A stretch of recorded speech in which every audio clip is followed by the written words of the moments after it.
Welcome back to another episode of the College Baseball Show. I'm joined by Will Massa. How are we doing today, Will?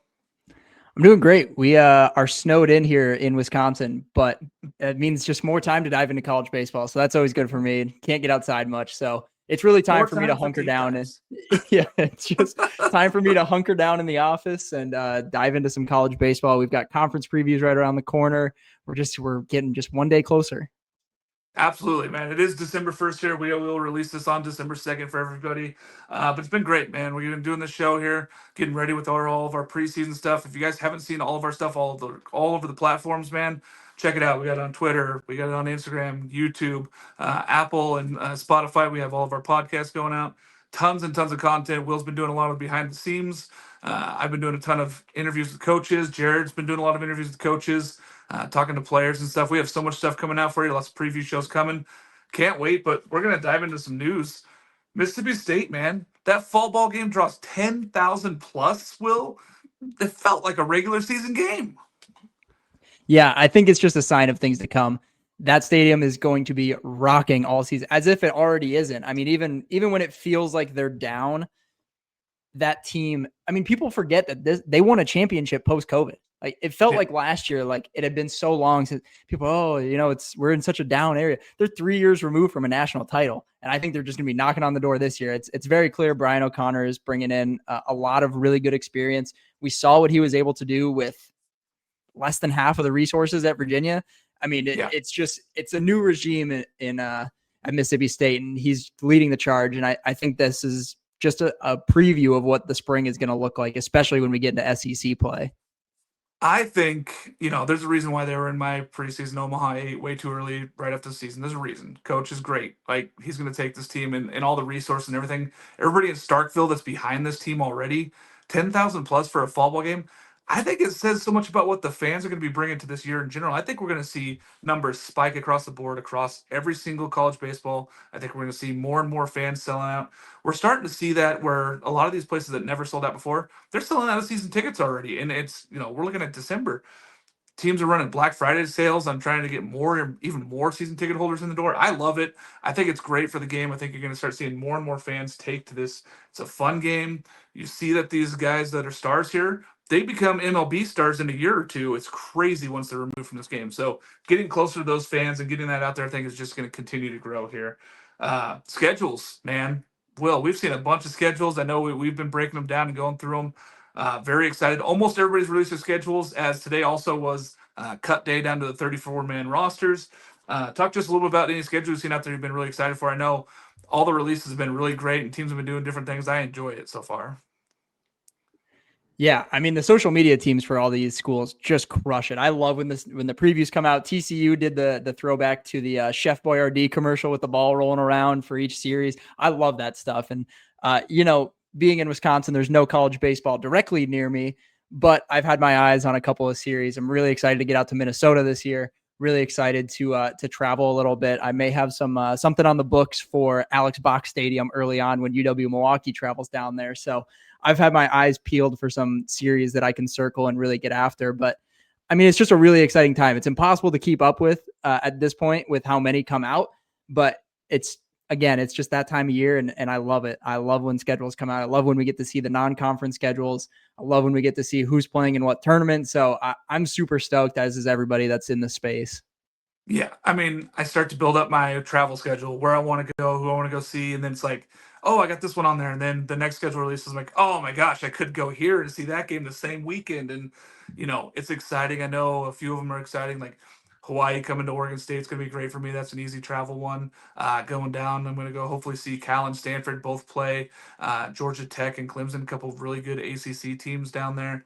I know that we're just going to see a lot of good ball. I know that each of us are going to try to travel to a preseason tournament. So we're all excited. Schedule releases, just great. These teams have done a tremendous job of promoting their sport. I love it. I love it. Love it. One bit of head coach news that happened today, Nevada. That was kind of interesting. I think that we might see this happening some more, where some of these guys are going right to the pro level. Maybe not head coaching jobs like Tony V, but Jake McKinley departs. Jordan Getzelman, though, gets the job. I think that's a good jump for Jordan. I think that he's excited. I think he was ready for that role coming from the position he was in, the baseball development role. I think he's going to take over this program. But Jake can't say enough about what he did for Nevada the last few years here and really getting them up there. He took over their first year. They were bad in conference, and this last year they win it. What do you think about the move there for Jake? I love it. And it's a program, like you said, it's on the up and up. They win the conference last year. Really good lineup. And I think it speaks to the program when you not upgrade, when you promote somebody who's within that development role as your head coach. It's somebody that the players are going to trust. It's somebody that is going to handle and facilitate that growth within the players. And especially in this day and age, I mean, it's easy to lose guys as you develop them.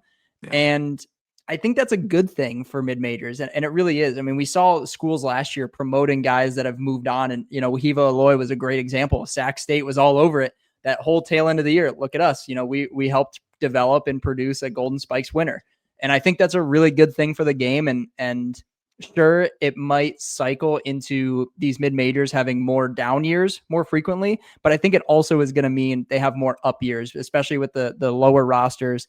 These schools are just going to get better every single year. And sure, they're going to lose guys to the big boys, but I think it keeps the game really exciting. We saw a lot of mid-majors give some of the best schools in the country a lot of fits in the postseason. So I think it's just going to continue trending in that direction.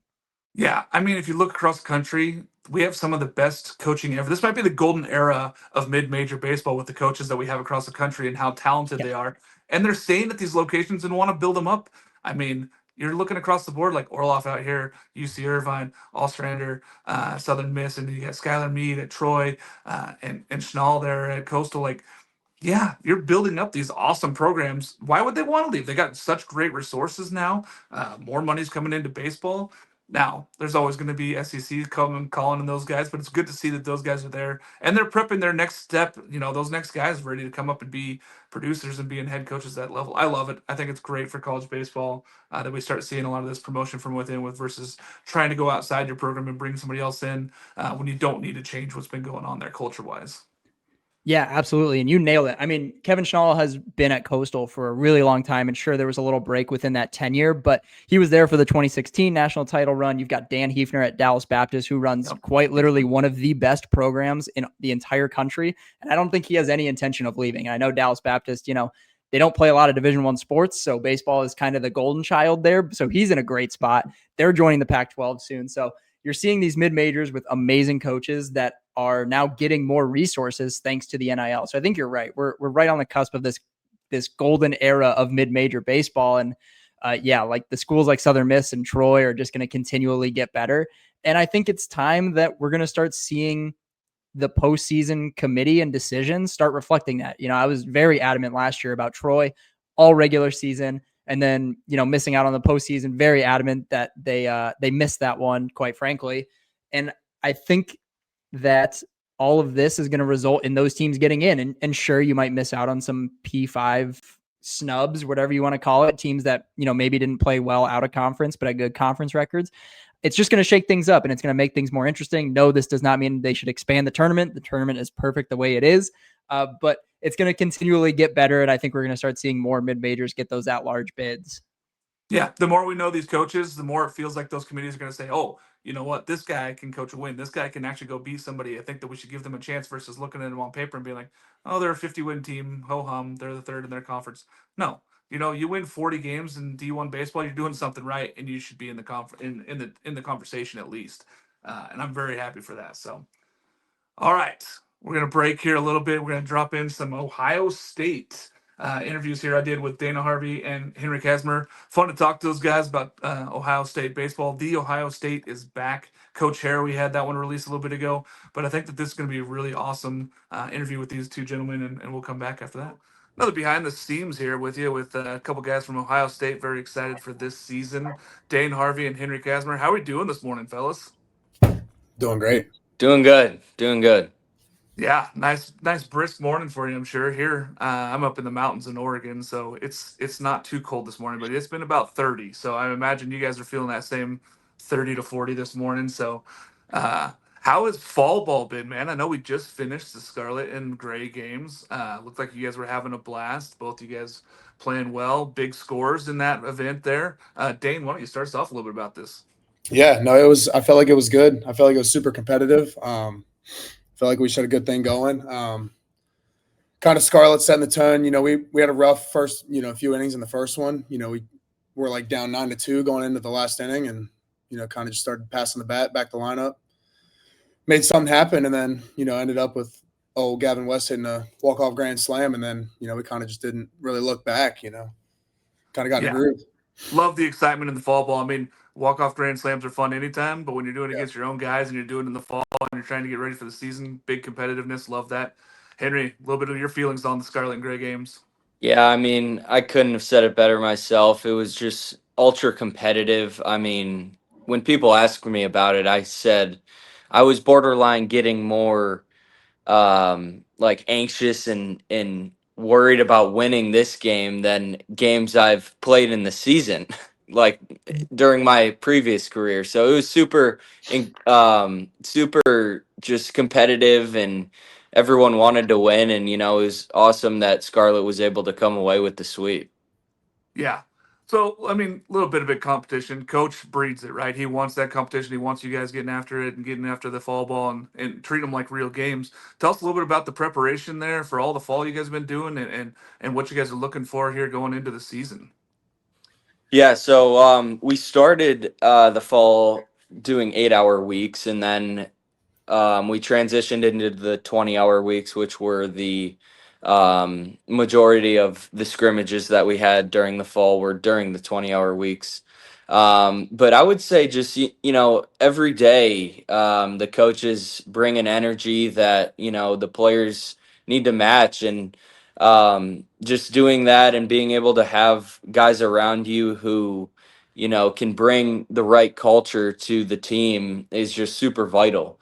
And for instance, we're reading a book right now called Legacy, and we're doing it as a team, and we meet once a week and go over this book and chapters of the book and review it. And it's just been a super awesome experience as a player to be able to kind of go beyond the lines and connect with your team in a deeper way. So that's been awesome this fall. Love it. Yeah, I mean, like he said, kind of the coaches set the tone for us. Like they're super energetic. They're always bouncing around. They're always up tempo. They really just set the tone for us in everything we do. That we just it's easy to work for hardworking leaders who kind of lead by example, and it's kind of just it's a dog eat dog world out there. I feel like we're just making each other better every day. Speaking of leadership, I mean, do you guys have like a certain groups of guys that you guys set up for leadership? Do you guys do anything to train up the next set of leaders? Like, what does that leadership look in the locker room for you guys? And does anybody really take the reins and say, hey, this is the team here. This is what we're going to do. This is how we're doing things. I would say there's a group of guys who kind of just collectively are leaders for our team. I mean, we haven't voted captains yet, but there's just a bunch of guys. I mean, too many guys I could count, who I could say, yeah, that's a leader for our team. And we talk about leaders a lot and, what it takes to be a leader. And everyone on our team is striving to be a leader every day. So I feel like that's another part of our culture, just with the amount of leaders that we have on the team. There's too many to count. I feel like since we have a good many, we only have a handful of returning guys. I think that it's really important that we have some leaders who we have some grad guys who transferred in. We have some guys like Kaz, who have already been here. They kind of already have the feel down. And then our returners, man, I think we have a bunch of different outlooks on the game and a different outlooks on leadership, and I think it's all just mellowing together really well. Yeah, I mean, it takes a little bit of both, right? It takes some new guys coming in, it takes the leadership that returns to build these teams that get deep into a postseason run. Kaz, coming back to Ohio State, what's that feeling like when you get to put back on the Scarlet and Gray and get after it with your guys again? Yeah, I mean, it feels like I never left, to be honest. It feels like I'm right where I need to be, and just it's great to be back home and back with, some of my old teammates and being close to my family. It's just been a great experience so far. Love it, love it. Dane, I know I tweeted a video of your first home run of the fall, and you were getting after it. I could feel the energy. What was that excitement like to be back and swinging the bat like that and feeling 100% and getting out there and get after it? Yeah, well, so especially for me, like I actually tore my ACL in January, so I sat out this spring. So just kind of getting back into the swing of things and getting to be able to play with the fellas again. It was awesome, like you said. It was just kind of getting that kind of like being a child again out there, and it was awesome. Getting to play ball is always great. Yep. Feels good when you come back Yep. after injury. I came back after an ACL tear as well, so I feel you, man. It's like Yeah. when you get that first swing out of the way, you hit that ball, and it's like, yep, I'm back. Yeah. I feel It it. was awesome. The confidence level starts coming back. You start feeling good. Yep, for sure. For competitiveness, the Big Ten is pretty open this year. I mean, obviously UCLA is probably ranked near the top there, but the Big Ten is wide open, guys. How do you guys get ready for this? Is this a mental approach? Is it like something you guys want to do physically better to improve upon those numbers from last year? I know neither one of you really got an opportunity to do anything for this team last year, but how do you guys help get this team ready for this season, looking at last year and go, we can make big strides?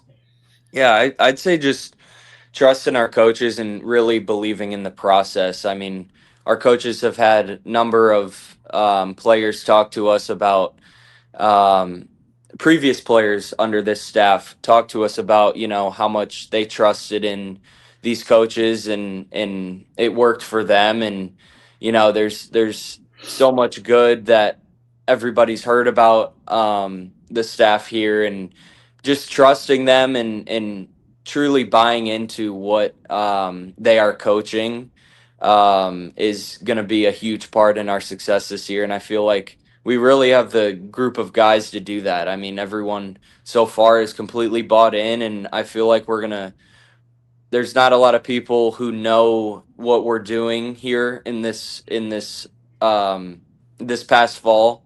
And I feel like we're gonna shock a lot of people in the spring. Yeah, I know. Personally, I've been pushing the narrative. I said that this team's going to be much improved. I think that you guys are going to be right near the top of this Big Ten, being in a competitive conference there and making that push to get into the next level. Dane, when you look at this team, what are some of your guys' strengths that you guys look at going into the season? Yeah, so I feel like, we're kind of one of our things that we're really focusing on is kind of looking the part. So we've been doing, we've been getting after it. Like now we're in 8-hour weeks. We're lifting, Monday, Tuesday, Thursday, Friday at 6 a.m. We're trying to look the part. We're rolling off the bus and they're like, oh, who are these guys? Like, just kind of, holding each other accountable and just getting after it. And kind of just like, piggybacking on what he said, like buying in. Just buy into what the coaches are doing. We know they're successful. We know they know what they're doing. Like they've had, great teams in the past, and that we're just here to, just keep riding their wave. Speaking of teams in the past, Ohio State has had a lot of success for team sports. Obviously, football won the national championship last year. Do you guys look at any of those guys and lean on any of them or talk to them about any of the competitiveness and, how to get your guys to the next level? Totally. I mean, we every day just being at Ohio State, we're surrounded by greatness, everywhere you go. You walk through the athletic facility and there's national champions all around, there's Olympians all around. And so it's kind of different, just walking into the facility, knowing that you have to bring that excellence, that Ohio State excellence to the table every single day. When you're wearing that block O on your chest, it's just like a different feel, and it gives me motivation. Just being able to do it for such a pristine university, and it's awesome to be able to lean on those other athletes and let them be able to motivate you for your sport as well. Love that. Yeah, I mean, that's the thing, right? You're at a place that wants to be competitive, that wants to be good at everything. Ohio State definitely allows you guys the opportunity to be able to do those things. Let's talk a little bit about food. Food's a big thing. Where do you guys go to eat? What's the best food there? I know I got to find a place when I come to visit. But what's the best food around town? What's the go-to for you guys? Dane, I'll let you start with this one. Go get after this one. Yeah, well, so my food guy is actually the one and only, Henry Kaczmar. Like because he's been here, he's an Ohio native. Like when I need something to eat, me and him, I'm like, hey, where are we going to eat today? And where he's diverse with it. We've tried a bunch of stuff, but I mean, man, we rely on Chipotle a lot. We eat a lot of Chipotle here. We eat a lot of Chipotle. Luckily, we have a cafeteria that's great here, open 5 days a week, and we can eat pretty much as we want. They have breakfast, lunch, and dinner there for us. But if we're feeling outside of that, I'd say Chipotle is the main one. And if you've never gone to the sub place called Wario's, that is someplace that you need to go. All right, I'll put it on the list. Warriors, Yeah. got it. Yeah. Next time I'm out visiting, guys, I'm gonna go up there and go get me a sub. You will not be upset. I love it, man. I try food from all over the country wherever I go visit. I know personally my favorite is Hawaiian stuff, but Okay. I'm down for anything. So Yeah. I love Awesome. that. Game day. When you eat, do you have any like rituals about food stuff? Do you guys have anything that you're like, I need to have this in the dugout, whether it be seeds or gum or licorice? I know for me, it was always I wanted my red vines in the dugout so I can come back and go get those. But anything that's like ritual food wise or anything you do on game days? I would say that I like having smoothies on game days. I feel like Yep. they're super refreshing and a lot of nutrients to get me ready for the game. I also I love seeds. Favorite type of seeds are the sweet and spicy Davids. Can't go wrong with them. So usually need those in the dugout if it's not a turf field. Yeah, I mean that's been the change of baseball, right? It's so hard to Oh like. man. I'm a seeds guy, and it's like you go to a place, you're like, man, I can't even have them. We're on a Yeah. turf field today, so Right. it's hard to All get them right. out there. Dane, So my pregame, I love, I could eat a good breakfast sandwich. That's like my good, my go-to pregame meal. Nice bacon, egg, and cheese, and then during the game, yeah, I like to eat some seeds, but when we're on turf, man, I just, especially with our clubhouse, you can go back and get, you can grab anything. You can grab, Yeah. a few slices of lunch meat, munch on, you can get a little, an Uncrustable. We have a bunch of Uncrustables, like anything that you need. If you're hungry, you go back, you grab a snack. Like we have everything back here. It's awesome. all right, better day, your birthday or opening day of college baseball, February 13th? It's no brainer. It's Opening day. Yeah, no doubt It's about it. opening day. Yeah. opening day. I feel bad. Like I tell my wife all the time, she's like, "Is our anniversary more important or is opening day?" I'm like, "Dear, I love you. It's opening day. Opening day Yeah. is the most important day of the year. I Oh, it's love it." awesome. Yeah. It's awesome. No doubt. Leaning into that, what's the hardest part about going from here, where we're basically done with the competition of fall ball and we're just getting ready for the new season here? You got a few months now until we get into February. What's the hardest part about waiting until February 13th? I'd say just being away from the guys. We have a lot of trust in our process and our plan, even when we're not together. But it's tough, building a relationship with all these guys and then being away from them for a month. You miss your friends and you miss that culture that you just built for so long. So I feel like I'm always itching to get back, just to be back with the team and back to when it's season time, back to get ready for the season and kind of build that culture back up again and go from there. Yeah, that's kind of how I feel like. I feel like I almost get into like a flow state, towards this time of year, kind of just getting into the swing of things and kind of just, building that engine back up. Kind of, that's what Coach Hare's big thing is, building the engine, and then when, you head home and you kind of do the off season workout and then you come back and then you guys, you start to get firing back on all cylinders together and then kind of, coast right into it. Yeah, I mean it's what the answer is, right? It's hard because you got to go away for break, and then you got to come back and kind of try to refire things back up. The good teams do it right away; they get going instantly. I have a lot of faith that this team's going to be very good out the gate this year.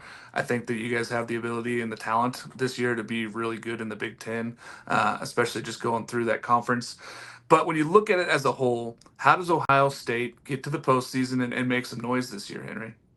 I think it just goes back to sticking to a plan and being where our feet are. I mean, this game, you can't look ahead any games and you can't look back any games. You just got to be right where your feet are. And I feel like if we really focus on one pitch at a time, one game at a time, not look ahead at all, like you said, we really have the talent and the potential to who knows where we'll end.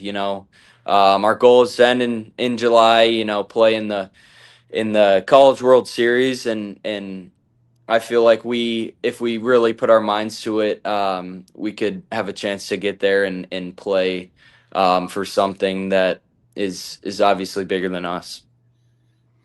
Coach Hare told me something, or he told us as a team, probably a month ago. He was kind of talking about how, like, it was in our book, actually, Legacy, and it said, people don't, players don't rise to the occasion. They actually, sink down to the level of their training. And I think that this month before break and, the month we get back are going to be the most important for us, kind of working hard and just building that engine, like, as the best possible way and the strongest, so that we can, when those big games come around, those ninth inning at bats come around, our guys are prepared and we're ready to make noise and sink down to the level of our training.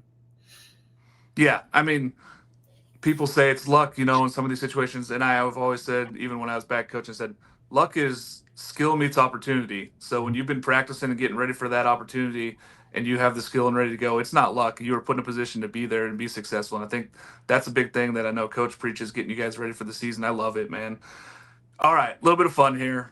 MLB arms. Which one would you want to face? What would you want to stand in the box right now today and face?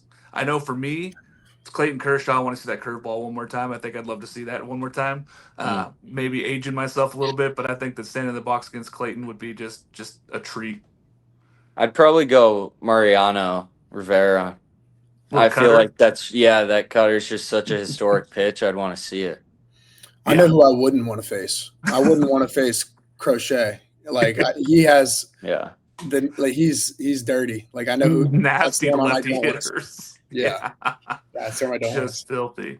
Yeah, the other guy I was thinking of too is like a Matt Brash, that slider that he's got. Like, no thanks, no, I'm good. Like, you give me guys throw fastballs, I'm fine. I 100's not that bad. Throwing a 90-mile-an-hour slider that breaks 18 inches, I'm out. I'm good. Don't need anything in my life. All right, fellas. Anything you guys want to share with the fans? Get anything out there before we start the season? Really excited for this. Can't wait for opening day. We got just a few more months. I think the countdown was less than 70 days. Now we're getting there. Anything you guys want to share with the Ohio State fans as we get ready? I just say get ready and come out and support and stick with us. Yeah, we're going to be here. We're going to be here. It's going to be a good season. Support the Buckeyes. It's going to be a great season, fellas. Hey, thanks for joining me this morning here. We're going to get after it. I'll let you guys get back after school for Just Baseball and the college baseball show, man. We're going to get after it. Thanks, guys. Thanks, Mark. Thank you. All right. Thanks for joining us back here. We're going to talk more about 2026 and what's going in here, Will.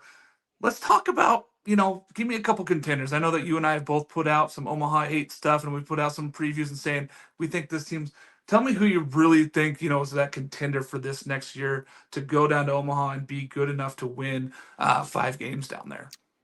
Yeah, for me, it's plain and simple here. It's TCU. I really think they got the short straw last year, having to go to Corvallis. I even said it when we did the preview. I mean, that place is a literal death trap for postseason dreams. It really is. It's such a tough environment. It's kind of in the middle of nowhere up there. It's not easy to get to. They didn't get the host. They had to go travel up. And I know, they lost to the 3 seed. Doesn't make a difference. That team is stacked this year. Coach Sarloos is one of the best in the game. They bring back incredibly good now sophomores. That team was very freshman loaded last year. Now they just have 1 year of experience under the belt. They've been in the postseason. They understand what it feels like. You have Tommy Laporte, you have Sawyer Strosnider, you have Noah Franco, and then you've got guys like Cole Kramer being a senior, leading that charge. He's been around for a long time, and he, to me, he's going to fill that Anthony Silva role from last year, just a veteran that's been around for a while. He's not going to be super flashy, but he's always going to get the job done. He's super productive at the plate. I'm so excited for TCU. I think this is going to be a really fun year for the Frogs, and they're really at the top of my list. And sure, we have the Mississippi States of the world that we know are going to be really solid. LSU reloaded in a ridiculous way out of the portal. But I think TCU is one of those teams that people are talking about, but I don't think it has quite registered yet how good that team will actually be. Yeah, I think that as long as they take the strides forwards, which by all accounts sounds like they did this offseason, they're healthy, they're getting ready for the season. I had them in my Omaha 8 way too early as well because I believe in this team. I think that they are going to be a really good team of mix. These sophomores, some of these freshmen that they brought in. This is a very talented team. I'm going with another team that did make it to Omaha last year, UCLA. They return 8 offensive starters. They return basically every arm they have, and they added one of the top right-handed pitchers in the country in Angel Cervantes. This team is built for it. They got, chance at Golden Spikes winners. They got guys that are just all over the field. They don't rely on one thing.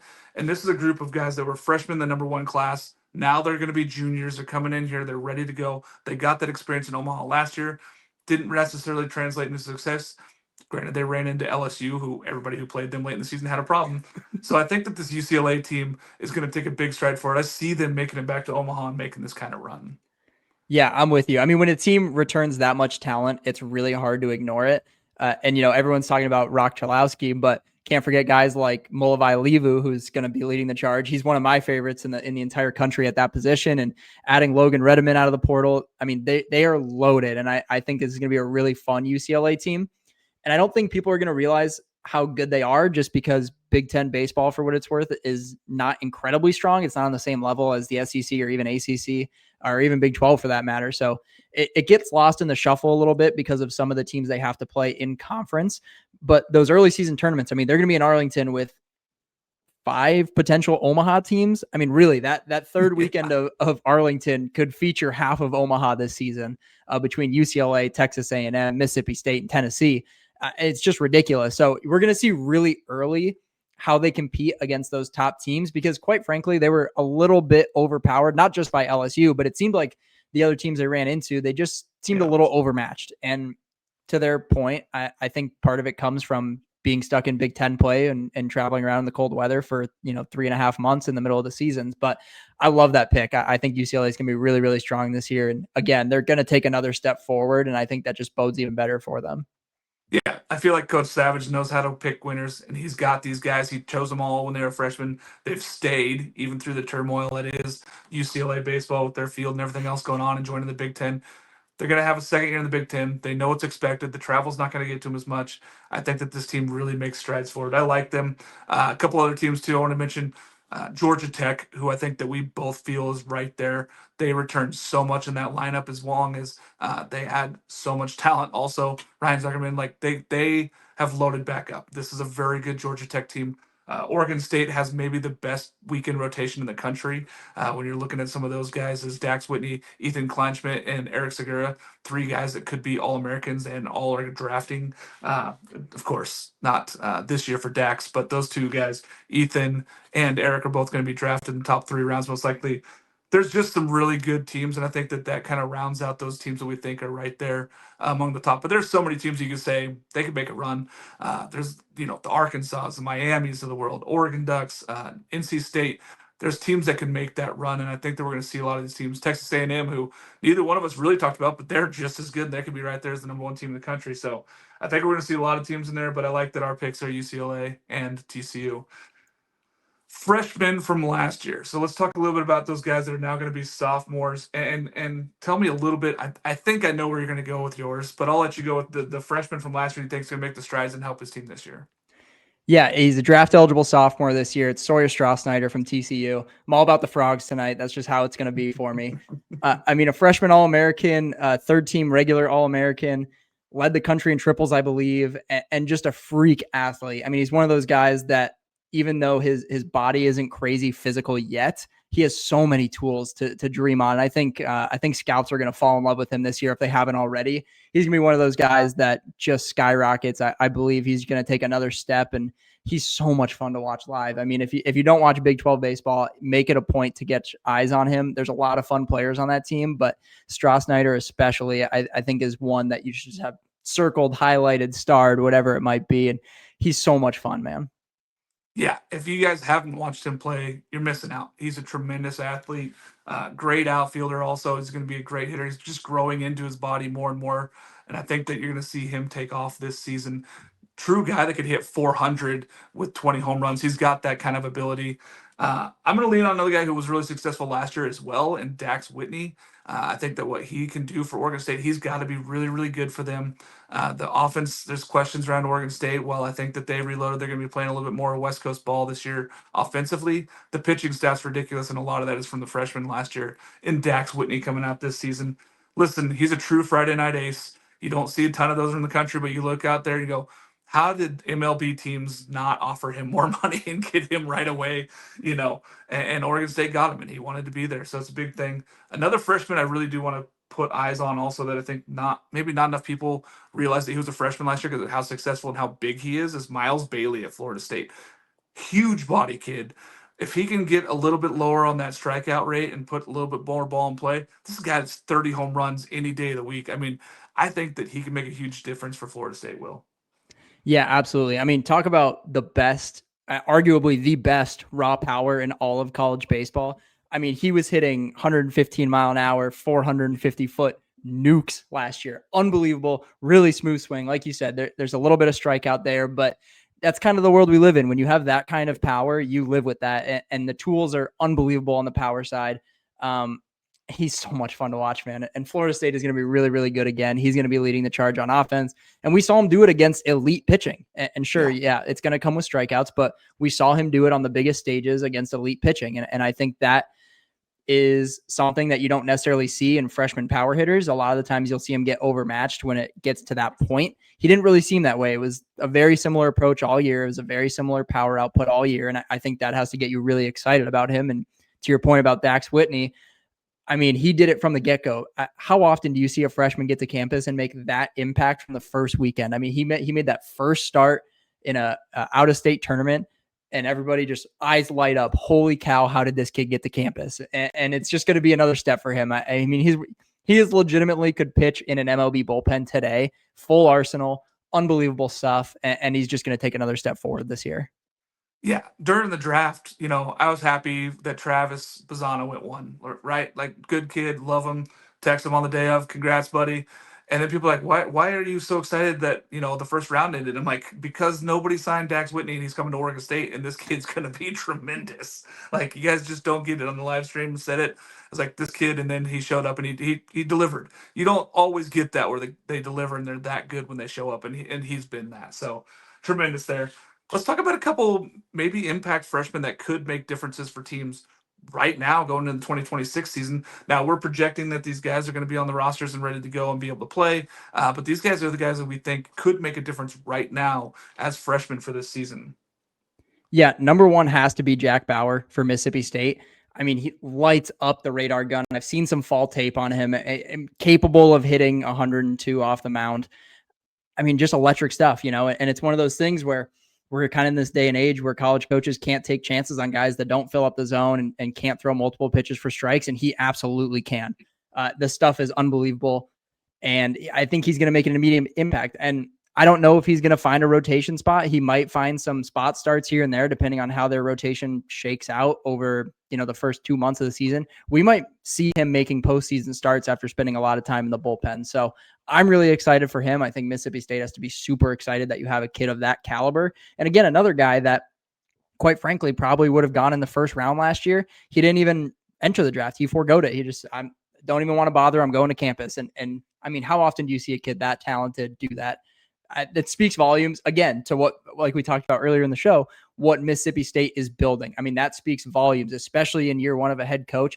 It would have been very easy for him to say, it's a new head coach. I'm going to step out. I'm going to go get my money. I'm going to get drafted probably within the first 20, maybe 15 picks and go that route. Instead, he understands that college baseball is really where the development is right now. And you got to tip your cap to him and to the sport in general. But I think he's going to have a really, really good year as a freshman.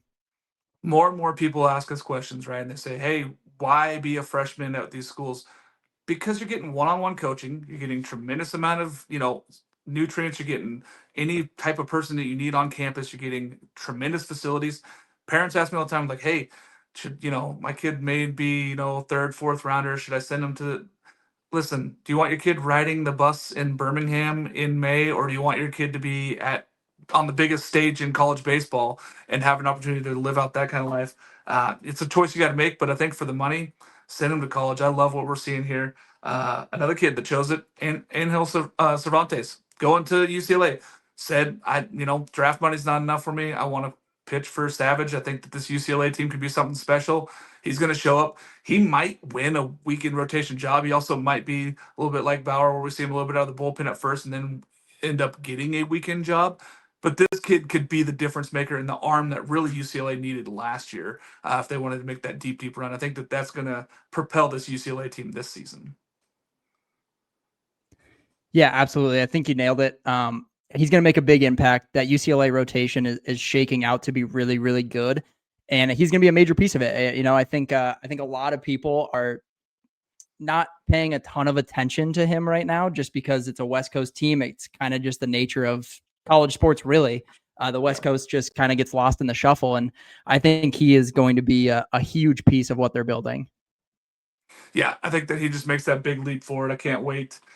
All right, let's talk about a few guys here. You can give me a few if you want, or just one. It's up to you.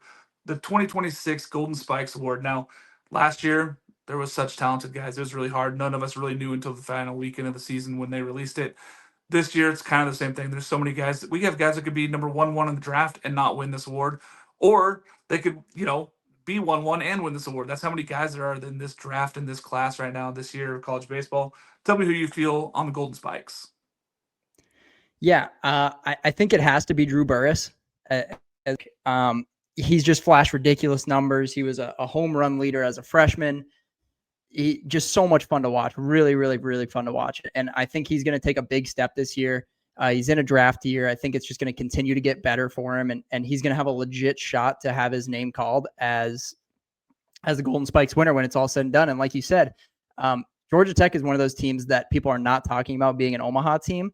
And especially if they can get into Omaha, I mean, it's going to be a done deal. I know team performance doesn't necessarily mean the most award, but it certainly helps. Yeah, and if this team makes the strides that they need to, I think that Georgia Tech team really puts him even higher up on the map. I know that we've been talking about him for a couple of years now as being the possible 1-1 in this draft. He's got all the physical tools. He's got all the mental makeup. This kid could be a superstar. Can't wait to see him this year. I know that 20 home runs is not out of reach. 30 is not out of reach for this guy. Tremendous outfielder there for Georgia Tech and Drew Burress. I'm going to name a few guys here. Shortstops have been, there and they've been added to this award, and they keep adding guys in, and they keep saying, hey, shortstops can win this award. Last year we had all shortstops. I think that we might see another one, Rock Chwalski from UCLA. He's defensively maybe one of the best defensive shortstops we've seen in a very long time. He's consistent. He makes those plays all the time for you. He also hit 23 home runs last year, Will. So you're talking about a guy that goes up there. And then we watched him do a squeeze play at the World Series. It's like he just did that on his own. Savage was very quick to point out, hey, I didn't call that. I wanted him to hit. He went up there and saw the opportunity to bunt, laid one down. Smart baseball kid, great defensively, good speed. He's a 5-tool kind of guy. I think that he's right there. Maddox Maloney from Oregon is a guy that could sneak up on people's boards. The stats that he's put up over his first 2 seasons at Oregon are insane. And then you look at what he's going to be able to do this year as a junior, leading this Oregon Duck team. Mark Wazowski, he had nothing but great things to say about this young man. He's won a ton of leadership awards this offseason. I can't wait to see what Maddox does. Henry Ford, Daniel Cuvée, 2 more names that I think that are juniors that are going to be draft responsible, going out there and take huge strides forward there at Miami and Tennessee. I think we're going to see some really, really good things. And I think it's going to come down to the end of the season. We're going to have some guys that we're going to be like, I can't believe they weren't even a finalist this year, Will. Yeah, I think you nailed it. And, again, it just speaks to where the sport is going, and not just in Golden Spikes. I mean, it feels like this year too. We talk about a Omaha 8 preseason. I mean, realistically, there are 20 teams, and it felt like that last year too. Like, we got into the tournament, and you look up and down that tournament bracket, and you say there are legitimately 20 teams that I could see winning this whole thing. And it's going to be very similar with the Golden Spikes. I think we're going to get to the midseason point, and there's going to be 10, 15 guys that you're going to say, I could see any of these guys pulling this out. And like you said, Chwalski, 5-tool guy. Burress has some freak power. I mean, there's just so many tools and so many good players and so many good programs right now.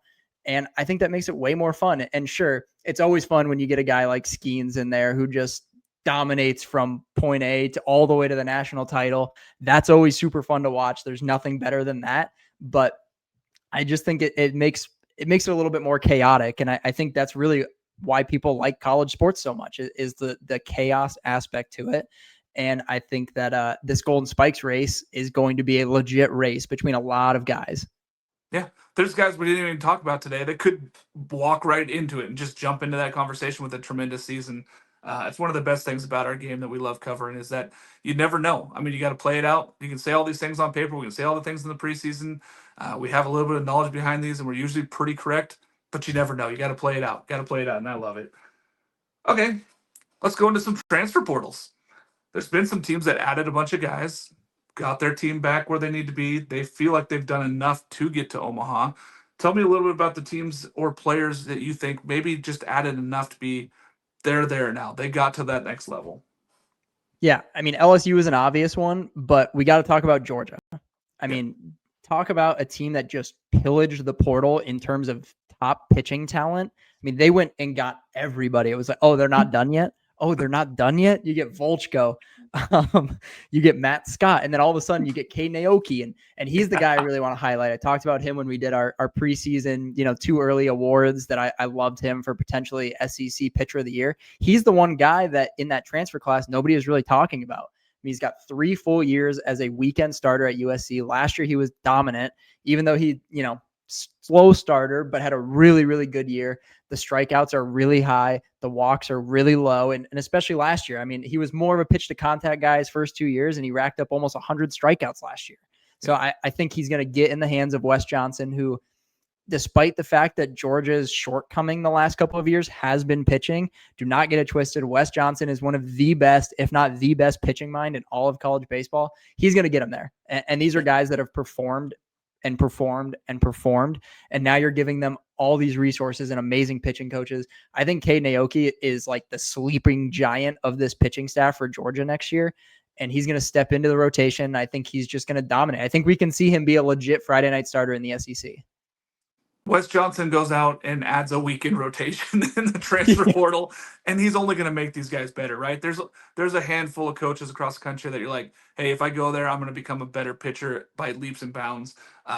Wes is one of those guys. Skip Johnson at Oklahoma, Rich Dorman at Oregon. There's just guys who go, hey, they're going to make me a better player and a better pitcher.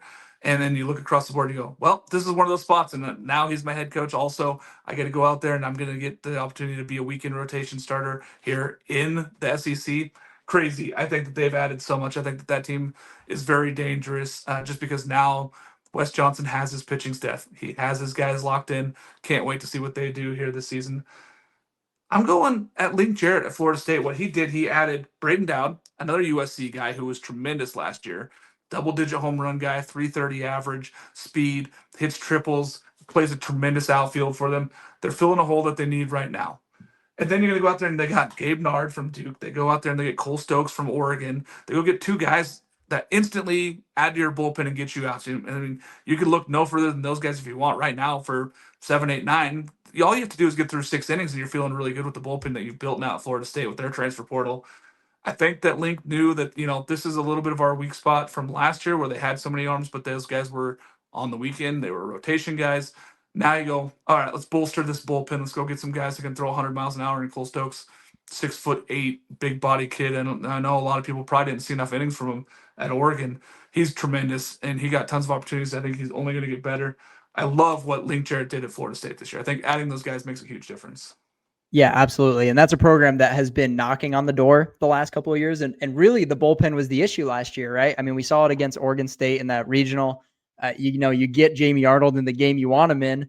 And when he has to turn it over to the bullpen in a tie game, it's like, I think this is kind of where it's going to get away. And Oregon State was just the deeper team.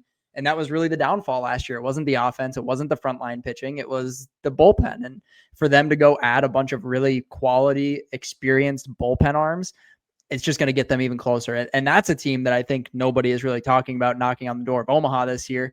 And they're going to be right there. I think Link Jarrett is perfectly capable of making an Omaha run. And it's kind of just, it's not if, it's when for them. And I think this year is a legitimate chance for them to get to Omaha. Yeah, people seem to forget that he took a Notre Dame team to Omaha. He took a Florida State team already to Omaha and, a check swing away from beating who ended up being the national champs in Tennessee. This is a very good Florida State team. They added the right pieces. I think that they have an opportunity to get there too. I really do like what they added. All right. Last topic I got for you, Will, today. Do you think there's some coaches out there. Let's talk just a few of these guys maybe that have a little bit extra pressure going into the 2026 season. I think it has to be Michael Early at Texas A&M. We talked about this pre-show. I don't know that there's a lot of coaches that have this immense pressure on the shoulders. I think it's Early, and it has nothing to do with his capability as a coach. He led that Texas A&M team to a national title run, a very deep Omaha run. Right, they were knocking on the door against Tennessee, and that offense was really, really good. He's a very, very good offensive coach. And I think last year it was just one of those things where the perfect storm of unfortunate events, I think is how I would describe it. It's one of those things that, he sticks around because all the players kind of call for it and they want the in-house guy to take over, which as a player absolutely makes sense. And it's one of those things where when it doesn't work, you get a lot of scrutiny. You get put on the hot seat. There was a lot of A&M people kind of calling for him last year and saying, I think we should just buy it out and see what happens and go elsewhere. And I think it speaks a lot to Michael Early that he's still around. And if you didn't see it in his pressers, I mean, he said all the right things all year. Like it didn't really there was only one or two series where I felt like it really got to him. And we saw the run they went on. And unfortunately, Missouri kind of ended that. They went on this huge run and it looked like they were going to find their way into the tournament until they lost the series to Missouri with the second to last weekend of the year, where it seemed like, you're going to get 3 wins here and you're going to be in because they're going to hit that magic SEC number of 12 conference wins. And unfortunately, they just came up a little bit short. I feel like this year he's going to get a really good reset. There's no spotlight on him this year, and I think that's going to make a world of difference. I mean, he was a first-year head coach at a program that was coming off of an Omaha run, and he was in the spotlight. And doesn't matter who you are, that's a lot of pressure. I mean, we're not even seeing that kind of spotlight with Brian O'Connor at Mississippi State. We're talking about Mississippi State a lot, but it doesn't feel like it's one of those things where everyone's like, well, we have to see what Brian O'Connor is going to do. And sure, Brian O'Connor has the head coach experience, so people trust him. And Michael Early was the hitting coach, so it's a little bit different, but it just felt like all the eyes were on him. And if he had one small misstep, things were going to get bad. And it just seemed like it was a full season of small missteps leading to them missing the tournament. And I think they're going to have a really good season with no spotlight on them. Yeah. I think that he bounces back. I think that this team is it's really hard to get that deep in the tournament and then repeat and come back. You saw it in the 2024 LSU Tigers. They win a national championship. They don't make it to Omaha. It's not just like getting there is easy, guys. So, 8 new teams last year from the previous season. First time we've ever had that. There's a reason college baseball is getting better. There's a lot more guys. Coaches are also getting better too. So I think Early, no worries here. I think he's fine. Deep breath, A&M fans. He's got a really good team this year. They added a lot of talent also, but I think that this team's fine. A couple guys I want to talk about that I think are important for college baseball and are really good, and I like them. First off, at Mizzou, Carrick Jackson. I think that there might be a little bit of pressure there. I love the culture he's built. I love the team he keeps building in there. But again, they always feel like they've been rebuilding versus being ready to go. And you have to win in the SEC. SEC baseball, you must win baseball games. They won the 3 last year, all against Texas A&M. That was their only wins in conference. They got to find more, Will. They got to find more. I think Carrick Jackson can do it. I really like what he's done. I think that he's built a tremendous team this year. But you got to go get wins. You have to figure out a way to go out there and go get wins. I mean, I think that's a very important thing for anybody, but especially for Mizzou. Texas Tech, Tim Tadlock, love the guy. I think he's got a lifetime contract there. Texas Tech has not been good at baseball the last couple of years, and it's kind of surprising when we look out there and we go, this was a team that was an Omaha mainstay for a long time. He kept getting teams there. They haven't produced, even with the talent that they've had. These guys have gone and transferred elsewhere. I think you got to see a little bit there, maybe a little bit more pressure on himself versus really the outside pressure. But I think that you start to see a little bit there for Texas Tech.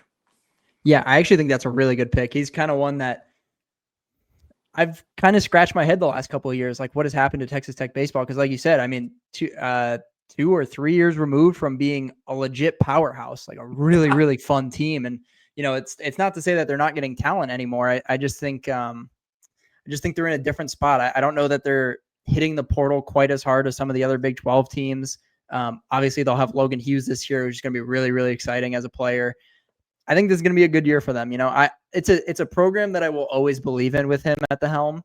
It's just a matter of, can we continually make those adjustments? And to your point with Jackson, they were pretty much an automatic loss in SEC play up until that A&M weekend. And like you said, like at some point you got to start winning games. The rebuilding thing is always going to exist in college sports.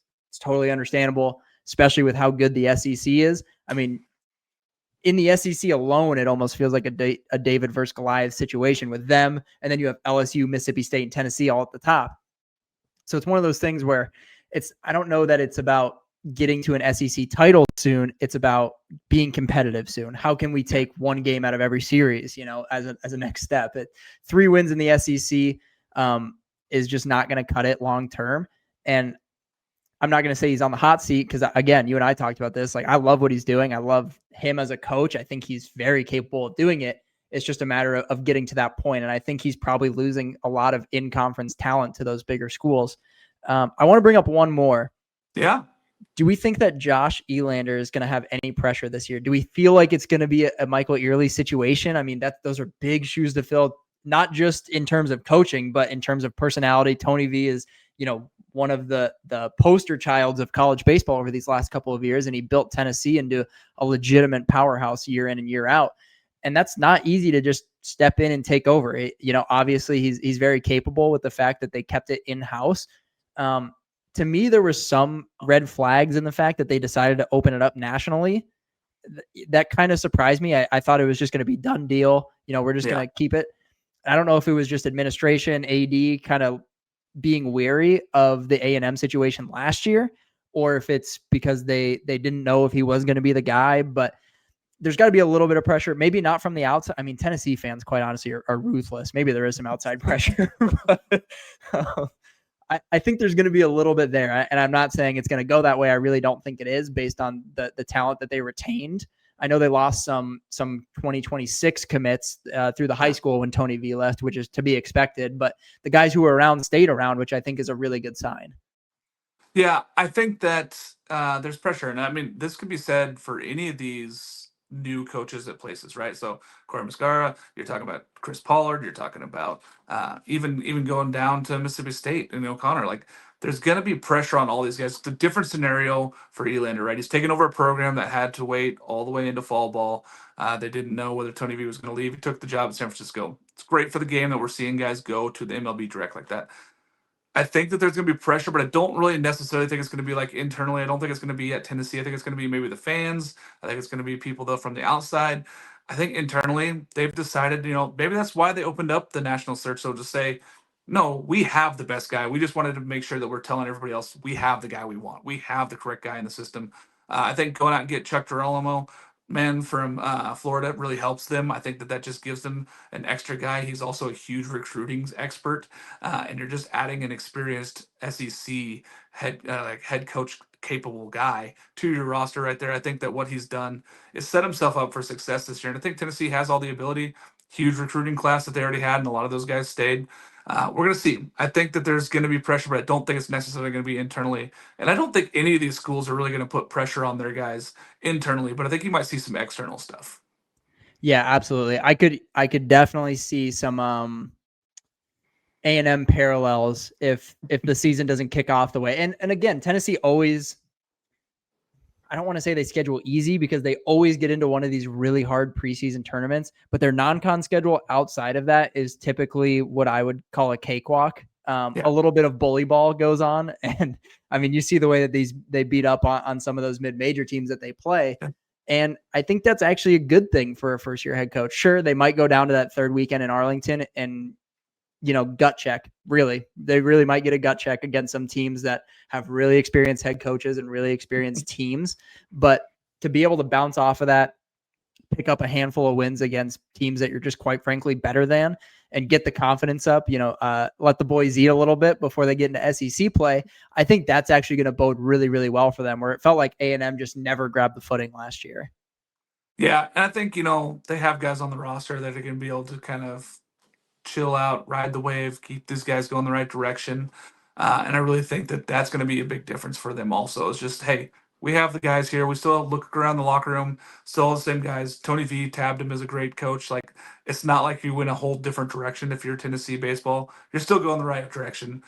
Same thing could be said to Georgia Tech and Ramsey, right? Following up Hall, that's going to be tough for anybody. He's the guy that can do it. And I think that it's in that same boat that you're looking across and go, okay, you're adding all these first year coaches. They're not really first year coaches anymore. You're not like pulling these guys off the sideline. They've been in the game for a long time.